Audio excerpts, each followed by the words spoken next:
Today's guest is Jenny Ingber, and she is the president and CEO of Chess in the Schools. Now, Chess in the Schools has a very close place to my heart, as many people know, because as it's New York based, it fosters intellectual and social development of low-income youth through chess education. The power of chess is so important, and Jenny and I are going to be talking about that during today's interview.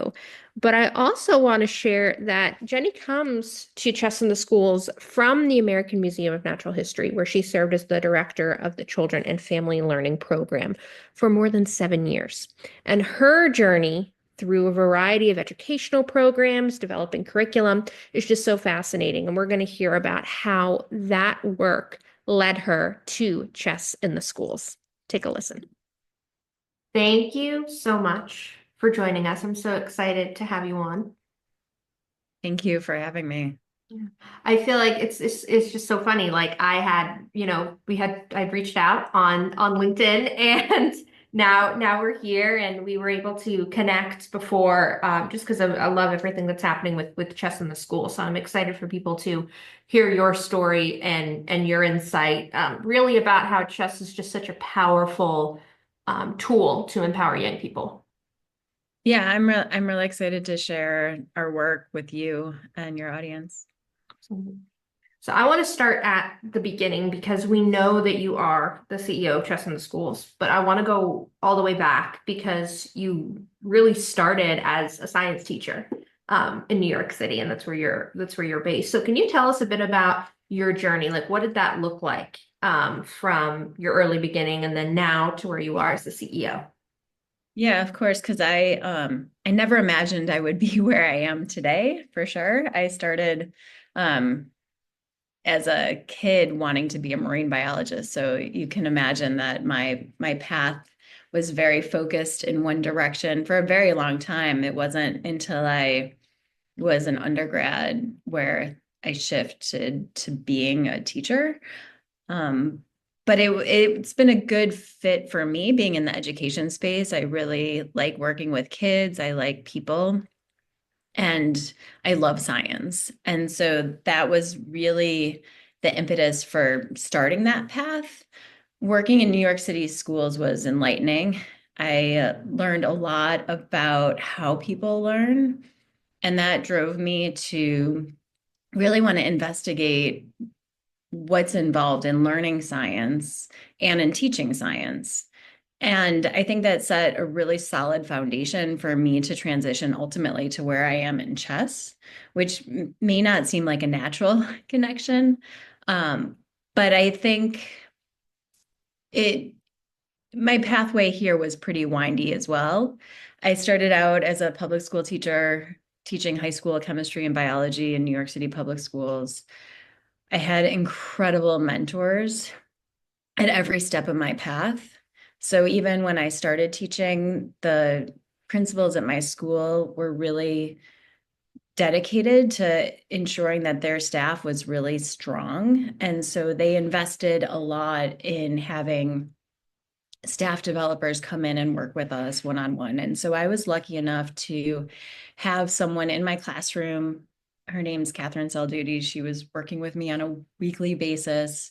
We actually were implementing an integrated curriculum. So it wasn't just biology or just chemistry. It was actually a 2-year program that did both.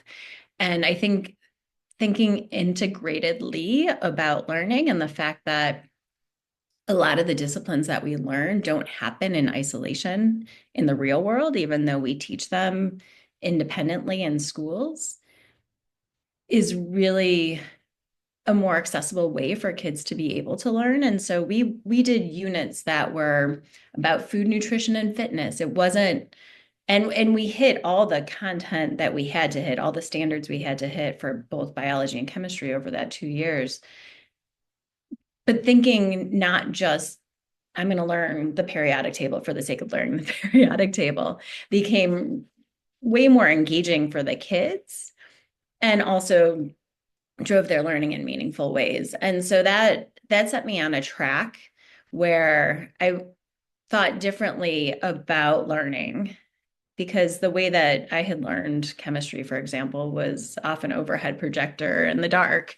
And I mean, maybe that's showing my age, but it was a real transformation even at the onset. I had a lot of opportunities after that. In New York State, you're required to get a master's, so I got a master's. I started a doctorate program at Columbia with Ann Rivet, who also brought me into a curriculum development project where I got to work with brilliant people who really set the foundation for science ed in this country. And, you know, fast forward several years, I got to work at UCLA. So I worked in the LA Unified Schools. I came back. I was at Bank Street College, which also uses a very integrated approach, but in early childhood and elementary. And so my work really has spanned from pre-K all the way through graduate students in science ed. Um, when after several years at Bank Street, I was invited to apply for a position at the American Museum of Natural History. And I think that was a very pivotal moment for me. Ruth Cohen was a senior director there, and she had a lot of confidence in my abilities, even though I had always been an independent teacher, professor. I'd done all these other more individual types of jobs. This position actually was a leadership role. I was the director of children and family learning. I was going to manage a staff, which that alone was a transformative experience because I had always been a mentor and a coach. So the minute I left the classroom, I was working with other teachers. I was developing their skills alongside them in a way that was more coach like. So we talk about coaches in chess, you know, coaches in sports. It was like coaching teachers. And when I got to the museum, I had to switch from not fully switch, but in many ways take that leadership coaching style and transform it into this supervision style where I was an evaluator, where the staff that I worked with saw me as their boss, not their coach. And that was a real challenge for me, but I think it was a major stepping stone in being able to move to the space I'm in now, where I'm able to run a full organization because I got to learn a lot of the operational skills that are required of a CEO that I never would have had exposure to in the roles I had previously. Like, and what I love about that too is woven throughout all of this is I think the experiences that you gain from teaching and how that applies to everything. You know, my sister's a teacher, and I've heard from a lot of people that started out teaching and then pivoted to other careers that it's just all the experiences you have there are apply to all the different things, right? And I think that's what makes it so key. And maybe that fits into to what we'll talk about now, which is really challenges that you faced as a leader in the nonprofit sector. You know, in Pittsburgh, we have so many nonprofits. There are tons of nonprofits. And I'm sure New York being very similar, there's a lot of competition. There's a lot of competition with funding, with staff retention, all of the things. And so I'm curious from your perspective and for the people that are listening who are in the nonprofit sector, what are some challenges that you faced and how have you overcome them and what does that look like? Yeah, I mean, I think you hit the nail on the head. It's always about money and sort of a saturated environment where I, I was I sort of was joking around with a donor and he made a comment about, well, there's kids dying of cancer, and it's true. Like how do you argue that your work is fundable? And the truth is that we all have different niches and there's a lot of value to having a lot of different nonprofits within the ecosystem, but it truly is a struggle to try to go after a lot of the same folks and the same money, um, and demonstrate that your work is making that big of a difference making a mark on society. And one of the challenges that I find with funders too is negotiating the space between sustaining programs and funding new programs, because there's funding that goes towards innovation and exciting new projects, but then how do you sustain that work beyond the initial seed funding? Because some groups will come in, they'll fund you for the beginning, and then you're left to your own devices to try to keep it up and running. And so figuring out how to identify areas where you can either grow or build or innovate, but then also have it be something where folks are just as excited as you are about sustaining it. And I think one of the reasons why I love this current position is I get to be out in the New York City public schools. Most of the school, actually all of the schools we're in are in low-income communities. And so we're able to talk about how transformative having us at the school can be for not just the kids that we directly teach, but the whole community. So we have schools that have gotten super competitive. It's like Friday night light football in Texas, the way that some of these schools have gotten to be with chess.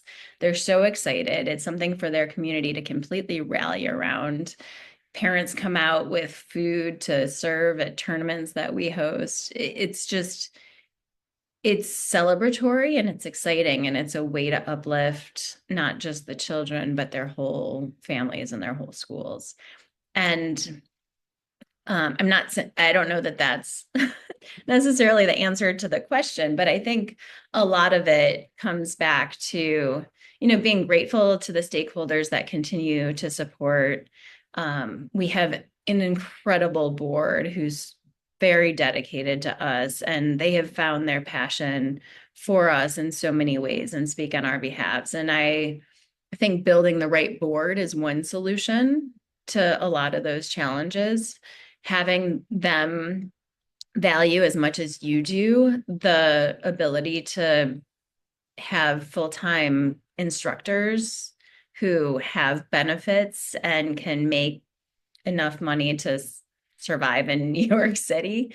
I think it's never enough. But having that kind of support and knowing that that's what the funding is actually going towards. I mean, obviously a huge, huge amount of our budget is payroll.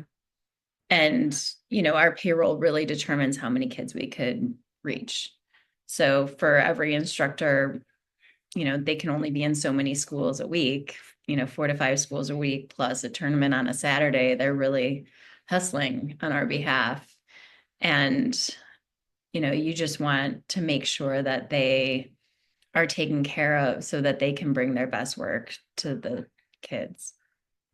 Absolutely. Absolutely. And it's so true, right? The instructor pipeline is so important. And sometimes I feel like we don't talk about that enough in the chess space, right? Because it's just like, my old chess instructor used to say, not everyone can teach chess. It's an art. It really is. Just like, I couldn't teach guitar or piano or whatever that looks like, right? It's a skill. It's an art. And that is so key to, securing the funding and talking about that teaching chess it's a unique ability, and also being able to interact with kids and support them on their journey for sure.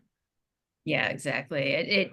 It takes some special sauce to work with kids. Yes, absolutely. Absolutely. Now we've talked a lot about, nonprofits very broadly, but I want to hone in now on the chess piece because, I talk a lot about chess being very powerful, but I want to hear your perspective and why you think chess is so powerful and so unique, such a big tool to teach youth development and education, really from your eyes and what you've experienced. Because before this, I should ask, before this, did you play chess? No, I actually, my daughter learned how to play chess in school. And when she started learning, she was so excited about it. She started to teach me. Oh, I came from a card playing family way more than a chess playing family. right. Or Scrabble playing, Boggle playing. We played games and we were definitely gamers in that way, which I think is probably why it's so easy for me to buy in to Mm, chess because it's a sophisticated game. And when I saw my daughter start to really get into it, I got more curious about it. mm, But also seeing so many parallels between chess and science in terms of balance between um, boys and girls, for example, and competitive space that way. Um, so I've been learning. I take many lessons whenever I have a chance. I do a ton of puzzles. I think puzzles probably are my space where I'm yeah. comfortable. Um, but yeah, chess has been new and exciting, and so I have learned a lot about the benefits of chess and experienced them myself because I think so much of it is about setting aside time and having focus, patience with yourself and with your opponent to Mm, really think through where you're at and what your next move is going to be. Um, when I think about it in schools, I think there's a lot of stuff out there about executive function skills for kids and how do we develop those. And it's very difficult to measure mhm, those tools that kids can build when they're young. But even, and I was probably most surprised about this, but as I've been talking to chess players, they talk about time management and pacing because when you're playing on the clock, you really have to be aware of making your decisions in a way that you're not going to lose on time.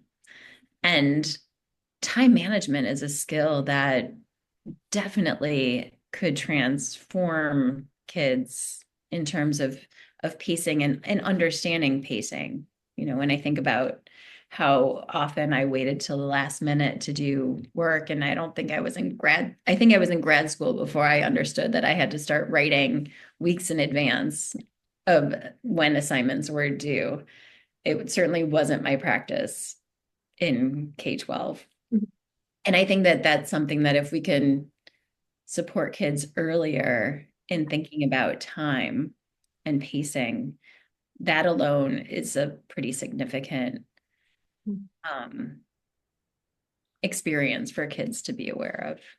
Absolutely. Absolutely. Now, tell us more about chess in the schools more broadly, some of the programs that are happening. I'm always curious about this because with different chess organizations, how you make the impact is so key. So I'm very curious to hear more and for you to share all about chess in the schools. Great. Well, the most important thing I think about us is that everything that we do is free for kids. So our students who participate in our programs pay for nothing. Have instructors who go out once a week, every week for the full school year, teaching chess to kids. And they start their day at 8 a.m. They'll teach 5 classes, usually it's second through eighth grade. And then they run an after school club.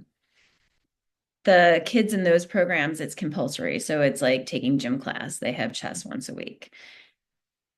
We have another about 3,500 who are part of our digital program. So we work with schools to provide access to Chess Kids. So we work really closely with Chess Kid and chess.com to make that platform accessible to some of our schools. And our manager of those programs actually goes out to the schools and works with teachers, not just to get the kids signed up for Chess Kid, but to actually demonstrate how Chess Kid can be used in the classroom with kids. So, um, so teachers sometimes will find that experience really eye-opening because then they can see also not just how kids can learn on the online platform, but then how it translates directly to the board. So if they wanted to take it into the physical space, they can. Then we have a teacher, what we call a teacher training institute, but I think we're going to do some rebranding and call it more teacher professional development, where we have over 100 teachers every year who participate in learning how to teach chess in their own classrooms. And then we have 22 to 25 free tournaments a year. So a lot of our club kids come to those, but they're free for anyone in K-12. And so we get like a nice cross section of New York City kids competing. We could have 400 to 600 kids competing in some of our tournaments. And in the 22 to 23 school year, we had about over 3,000 unique players. So, our reach is broad. I think we get to probably around 12,000 kids a year, and everything's growing. So I was pulling numbers from 22, 23 because that's what we have formalized. But this year we have potentially 22 digital schools, which is almost double the number that we've had in the past. Some of our some of our in-school programs meet twice a week, and so that amplifies our numbers. And I think it's just really nice to be able to be so integrated into the fabric of schools and the school system in general in New York City. Absolutely, because there's so many things that are coming at kids outside of school, all of the different activities. And so when it's woven into their schedule during the day, I mean, it's a perfect fit. Yeah. Although, for us, 83 or 84% of our students are Title One. So that means that they qualify for free lunch, and really some of the places where we are, and not all, but some of them are don't provide the same sort of extracurricular opportunities that we think of in a lot of the middle and upper class types of schools. And so we're really special in that way. Like kids have access to be able to compete in something that is different from a sport. Absolutely. Absolutely. Now, your leadership journey, of course, has been just really inspiring and exciting to see. And I'm sure a lot of the times you get asked for just advice that you have for young leaders and people starting out. And I like to preface too that, we talk a lot about how chess mirrors life, like Susan Polgar said, it's a miniature version of life. And there's so many great qualities that chess teaches that are essential for all types of leaders. But I'm curious for you and all your experience. What advice do you have for young leaders that are starting out, especially ones that, maybe just aren't sure what their path's gonna look like because it does pivot, right? So I'm curious, what advice do you have for young leaders? Well, I think a few things. One is going back to patience and listening. As I said earlier, I feel like I had at least one, but often multiple incredible mentors throughout my career, people that I really looked up to, and I turned myself into a sponge in terms of really taking in so much that I thought was inspirational, and synthesizing it in ways that I felt could be implemented in the different spaces in which I was working. And, I think being a learner and being a listener goes a really long way for leaders, because if you could take the best of what you've learned from others, then you really can carve a beautiful path for yourself. So that's one thing. I think the other thing is about showing up and really being present. So working with colleagues, whether they're people that you report to or people reporting to you, I think being a voice of confidence and stability in whether it's for the best of times or the worst of times, being present goes a really long way with people. They know they can count on you. And I think that that has been really key.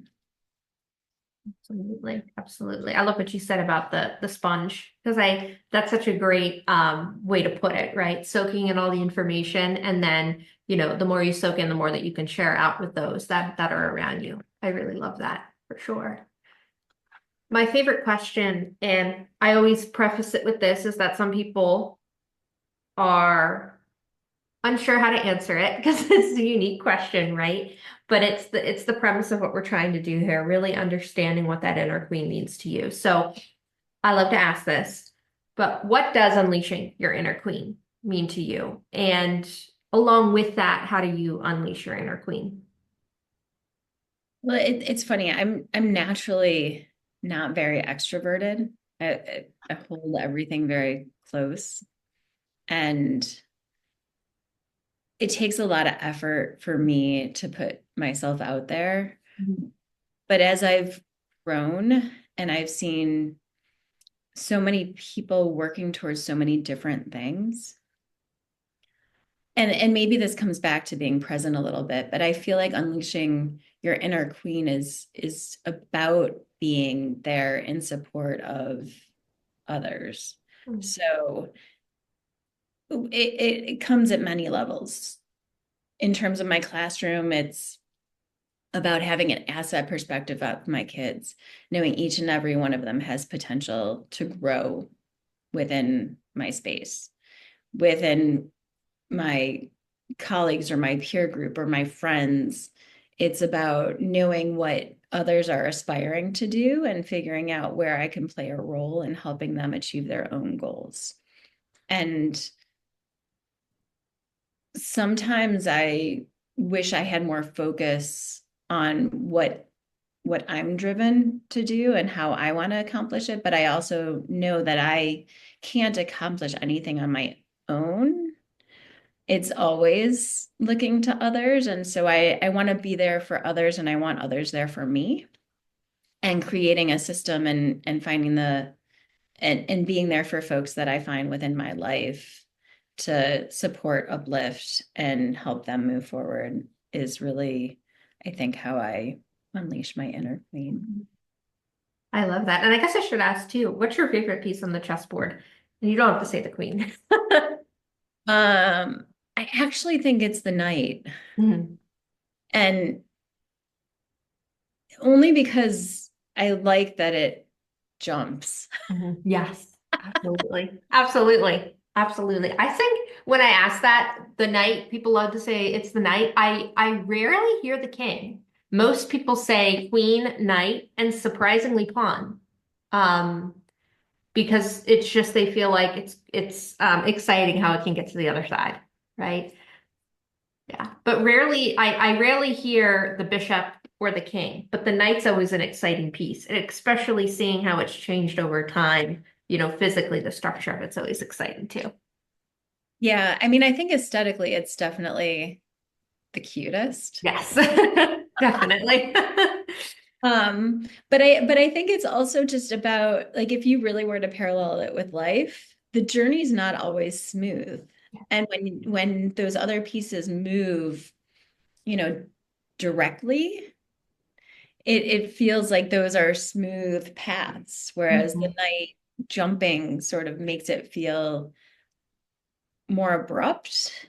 And I feel like sometimes that's how things happen. It's like even if you think there's something in your way, to be able to jump over it Mhm. rather than know that things are just gonna be able to move smoothly forward. Mhm. I don't know, maybe that's too I love metaphorical, that. but No, I that's love that. I love that. I love that.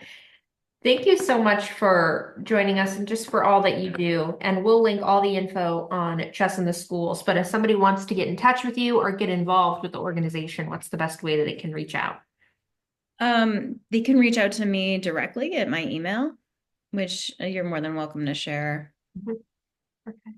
Wonderful. Wonderful. And just so excited for everything Chess in the Schools is doing. We'll include the link and more information to get involved, to support And we're just really grateful for your time and all the work that you do. So thank you so much. Amazing, Ashley. Thank you so much for having me on.